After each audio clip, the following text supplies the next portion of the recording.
নমস্কার, প্রান্তিক গাইডে সবাইকে শুভেচ্ছা অভিনন্দন। আজ আমি নিয়ে এসেছি কলকাতা বিশ্ববিদ্যালয় BA fourth semester Bangla honours বা মেজর ডিএসসিসি 7 পেপারের সাজেশান। আজকে আমি ফাইনাল সাজেশান দেব, যদিও পরীক্ষার আগে আমি লাস্ট মিনিট ফাইনাল সাজেশানও দিয়ে দেবো। প্রান্তিক গাইডের সঙ্গে থাকো, সমস্ত কিছু পেয়ে যাবে। আর এই পেপারটা কিন্তু তোমাদের অবগত করা প্রয়োজন। আমি যদিও বলে দিয়েছি, জানিয়ে দিয়েছি, সিলেবাস কিন্তু পরিবর্তন হয়ে গিয়েছে। মডিউল 3 রবীন্দ্র ছোট গল্প তুলে নিয়ে সেখানে রবীন্দ্রনাথ ঠাকুরের একটা উপন্যাস ঘর বাইরে উপন্যাসটা দিয়েছে। এবার তোমাদের মনে হতে পারে যে যেহেতু পরীক্ষার পূর্বে অর্থাৎ রুটিন পাবলিশড হয়ে গিয়েছে, সেহেতু এখান থেকে প্রশ্ন হবে কি হবে না। আমি বলছি, আমার কথা ভরসা রাখো, আমার দৃঢ় বিশ্বাস, আমার অভিজ্ঞতা বলছে যে এখান থেকেই প্রশ্ন হবে, ঘরে বাইরে থেকে প্রশ্ন হবে। রবীন্দ্রনাথের যে ছোট গল্পগুলো রয়েছে সেখান থেকে প্রশ্ন না দিয়ে ঘরে বাইরে থেকে প্রশ্ন দেবে। তাই তোমরা অবশ্যই ঘরে বাইরে উপন্যাসের টেক্সটটা পড়ো, আর আমি যে সাজেশান দিচ্ছি এগুলো ফলো করো। যদি তোমরা মনে করো তাহলে আমাকে অবশ্যই কমেন্টস করে জানাবে যে ঘরে বাইরে থেকে কোন কোন নোটসগুলো আপলোড দিতে হবে, কোন কোন নোটস তোমাদের প্রয়োজন। আমি সাজেশানটা তো দেবো, সেখান থেকে তোমরা অবশ্যই আমাকে জানাবে কোন নোটসটা তোমাদের প্রয়োজন রয়েছে। তাহলে আমি প্রশ্নগুলো বলে যাচ্ছি, তোমরা খাতায় লিখে নাও এবং স্টার মেরে দেবো। আমি কোনগুলো ইম্পর্টেন্ট বলে যাচ্ছি সেগুলো মার্ক করে নেবে।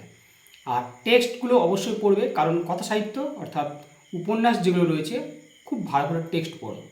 আর নতুন যেটা ঘরে বাইরে টেক্সটটা একবার পড়ে নিও, আমি আলোচনাটাও দেবো, চিন্তা নেই।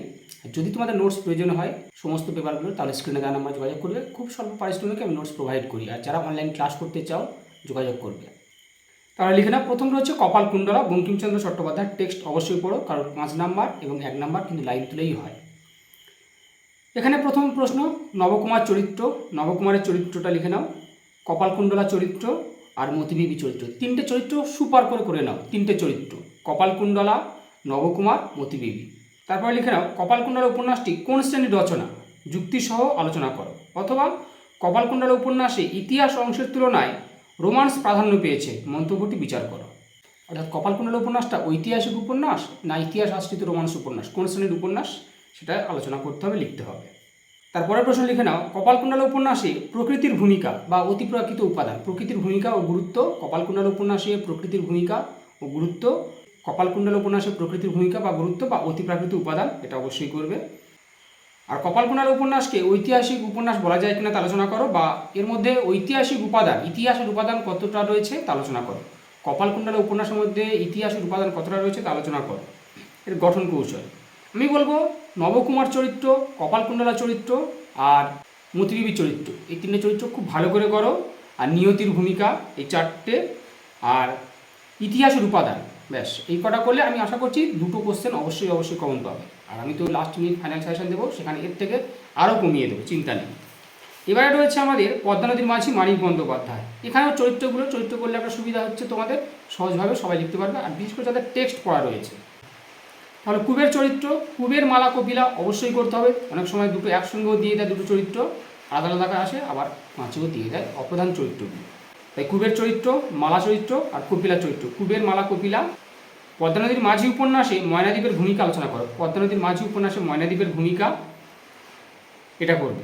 তোমরা মোটামুটি স্টার বাই নাও ময়নাদ্বীপের ভূমিকা, এটা খুব ভালো করে করো। ময়নাদ্বীপের ভূমিকা, কুবের মালা কপিলা, এই চরিত্র কটা অবশ্যই করো তোমরা। তাহলে ময়নাদ্বীপের ভূমিকা, কুবের মালা কপিলা, এই কটা অবশ্যই করো। টেক্সট পড়া থাকলে তোমরা কিন্তু চরিত্রগুলো লিখতে পারবে, ঠিক আছে? তাহলে ময়নাদ্বীপের ভূমিকা, কুবের মালা কপিলা অবশ্যই করছো। পদ্মা নদীর মাঝি উপন্যাসটি বাস্তববাদী আঞ্চলিক উপন্যাস হিসাবে শুরু হয়ে শেষে পরিণত হয়েছে রোমান্টিক ব্যক্তি চরিত্র কেন্দ্রিক উপন্যাসে। উপন্যাসটির ঘটনা প্রবাহ ও চরিত্র চিত্রণ বিশ্লেষণ করে মন্তব্যটির যথার্থতা বিচার করো। অর্থাৎ একে আঞ্চলিক উপন্যাস বলা যায় কিনা তা আলোচনা করো। পদ্মা নদীর মাঝি উপন্যাসকে আঞ্চলিক উপন্যাস বলা যায় কিনা তা আলোচনা করো। রিপিট করছি কোশ্চেনটা, পদ্মা নদীর মাঝি উপন্যাসটি বাস্তববাদী আঞ্চলিক উপন্যাস হিসাবে শুরু হয়ে শেষে পরিণত হয়েছে রোমান্টিক ব্যক্তি চরিত্র কেন্দ্রিক উপন্যাসে। উপন্যাসের ঘটনা প্রবাহ ও চরিত্র চিত্রণ বিশ্লেষণ করে মন্তব্যটির যথার্থতা বিচার করো। পরের প্রশ্ন, পদ্মা নিছক পটভূমি মাত্র নয়, তার জীবন্ত চরিত্র হয়ে উঠেছে। পদ্মা নিছক পটভূমি মাত্র নয়, তার জীবন্ত চরিত্র হয়ে উঠেছে। পরের প্রশ্ন হচ্ছে, নদী অধিষ্ঠিত নিম্নবর্গের জীবনচিত্র যেভাবে উদ্ভাসিত হয়েছে তা পরিচয় দাও। নদী অধিষ্ঠিত নিম্নবর্গের জীবনচিত্র যেভাবে উদ্ভাসিত হয়েছে তার পরিচয় দাও। অথবা ধীবরপল্লীর বাস্তব জীবনচিত্রের প্রতিফলন কতটা ফুটে উঠেছে পদ্মা নদীর মাঝি উপন্যাসে। ধীবরপল্লীর বাস্তব জীবনচিত্র। তাহলে পদ্মা নদীর মাঝি উপন্যাস থেকে করবে, স্টার মেরে নাও, খুব ভালো করে করবে। কুবের মালা কপিলা, ময়নাদ্বীপের ভূমিকা। কুবের মালা কপিলা, ময়নাদ্বীপের ভূমিকা। আর পদ্মা নিছক পটভূমি মাত্র নয়, তার জীবন্ত চরিত্র হয়ে উঠেছে। পদ্মা নিছক পটভূমি মাত্র নয়, তার জীবন্ত চরিত্র হয়ে উঠেছে। এটা খুব ভালো করে করবে। আর নদী অধিষ্ঠিত নিম্নবর্গের জীবনচিত্র, অর্থাৎ ধীবরপল্লীর যে জীবনচিত্র, ব্যাস এই কটা ভালো করে করবে। তারপর আরও কমিয়ে দেবো, চিন্তা নেই। এবারে মডেল 3-তে রয়েছে, যেটা তোমাদের বাদ গেল, রবীন্দ্রনাথের ছোট গল্পগুলো, সেখানগুলো সব বাদ দাও, সেখানে যা ছিল সব বাদ দিয়ে দাও। আমি বলছি ঘরে বাইরেটা করো, কারণ তোমাদের মনে হতেই পারে যে যেহেতু রুটিন পাবলিশ হয়ে গিয়েছে তারপর সিলেবাস চেঞ্জ হয়েছে, এটা কিন্তু নয়। তোমাদের ঘরে বাইরে থেকে প্রশ্ন হবে আমার বিশ্বাস। তাও তোমরা একটা কাজ করতে পারো, তোমাদের কলেজে জেনে নাও, কলেজগুলো থেকে তোমরা অবশ্যই জেনে নেবে যে কি হতে চলেছে। তবে আমার মতামত, আমার বিশ্বাস যে ঘরে বাইরে থেকেই প্রশ্ন হবে, এখান থেকে করবে। আর যদি তোমাদের মনে হয় যে ঘরে বাইরে থেকে কোনো নোটস আপলোড দিতে হবে, আলোচনা দিতে হবে, অবশ্যই কমেন্টস করে জানাও, আমি তাহলে আলোচনাগুলো দেবো।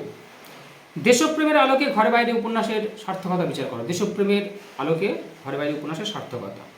নারীর স্বাতন্ত্র্য প্রতিষ্ঠার উপন্যাস হিসেবে ঘরে বাইরে উপন্যাসটা কতটা সার্থক, নারীর স্বাতন্ত্র্য প্রতিষ্ঠা কতটা পর্যবেসিত হয়েছে ঘরে বাইরে উপন্যাসে, ক্লিয়ার। তারপর হচ্ছে নামকরণ, ঘরে বাইরে উপন্যাসের নামকরণ। গঠন কৌশল, ঘরে বাইরে উপন্যাসের গঠন কৌশল। চরিত্র রয়েছে নিখিলেশ, সন্দীপ, বিমলা, 3টে চরিত্র। নিখিলেশ, সন্দীপ, বিমলা 3টে চরিত্র করবে।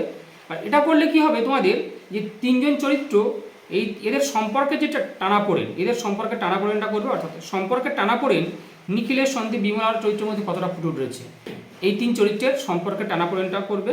অর্থাৎ 3 চরিত্র করলে হয়ে যাবে। অপ্রধান চরিত্র অর্থাৎ 5 নম্বরের জন্য আসবে মেজ বৌরানী, চন্দ্রনাথবাবু, অমূল্যচরণ। মেজ বৌরানী, চন্দ্রনাথবাবু, অমূল্যচরণ। এটা তোমাদের বলে রাখি, রবীন্দ্রনাথের প্রথম চলিত ভাষার উপন্যাস হচ্ছে ঘরে বাইরে, যেটা সবুজপত্র পত্রিকায় প্রকাশিত হয়েছিল প্রথমে, তারপরে 1916 সালে গ্রন্থাকারে প্রকাশিত হয়। সবুজপত্র পত্রিকায় প্রকাশিত রবীন্দ্রনাথের চলিত ভাষায় লেখা প্রথম উপন্যাস হচ্ছে ঘরে বাইরে। এটা অবশ্যই তোমরা শর্ট কোশ্চেনে পাবে, এটা বলে রাখি। তাহলে ডিএসসিসি 7 থেকে আমি সাজেশনটা দিয়ে দিলাম, ফাইনালাইজ করে দিলাম। যেগুলো দিলাম সেগুলো করো, এর বাইরে অন্য কিছু করার দরকার নেই। অবশ্যই কমেন্ট পাবে, নিশ্চিত থাকো। আর যদি তোমরা আমার কাছে অনলাইন ক্লাস করতে চাও বা নোটস কিনে নিতে চাও, যোগাযোগ করবে। খুব স্বল্প পারিশ্রমিকে আমি নোটস এবং ক্লাস প্রোভাইড করি।